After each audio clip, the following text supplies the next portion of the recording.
ድረገጽ ላይ ለቀው የኢትዮጵያ ኦርቶዶክስ ታድሶ ነንና ቅዳሴ ስለምንቀድስ እንድትገኙ ብለው በድረገጽ ለቀዋል። ያው ፌስቡክ ድረገጽን እንከታተላለን እናያለን።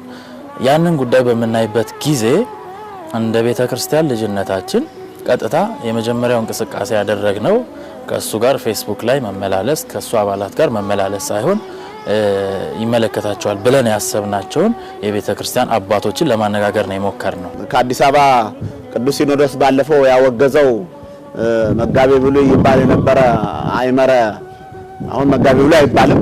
ቅዱስ ሲኖዶስ ሽሮታል። መጥቶ ነበረ። አንዱ ቀዳሽ እሱ ነው። ቅዳሴውን አስቆመው እነሱ ወደሚሄዱበት ሄደዋል። እንግዲህ እነዚህ ሰዎች ምን እንደሚሉ ሪፖርት እንድታቀርቡ ስለተባለ በእያንዳንዱ ሰው ላይ መረጃ አዘጋጅተው አጠናቅረው ስናመለክት ዝም ተብሏል። እየዋለ እያደረ አሁን ወደ መቀደስ መጥተዋል። ይሄ ማለት የቤተ ክርስቲያኗን ክብር ለማቃለል።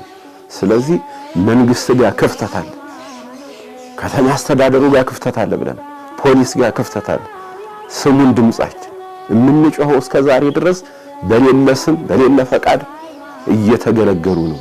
ይሄ በጣም ህዝብና ህዝብን የሚያጋጭ በቤተ ክርስቲያን ንዋያተ ቅድሳት እንገለገላለን ማለት ከተዋት በኋላ ይሄ አስፈላጊ ስላልሆነ ስሟንም መልቀቅ አለባቸው።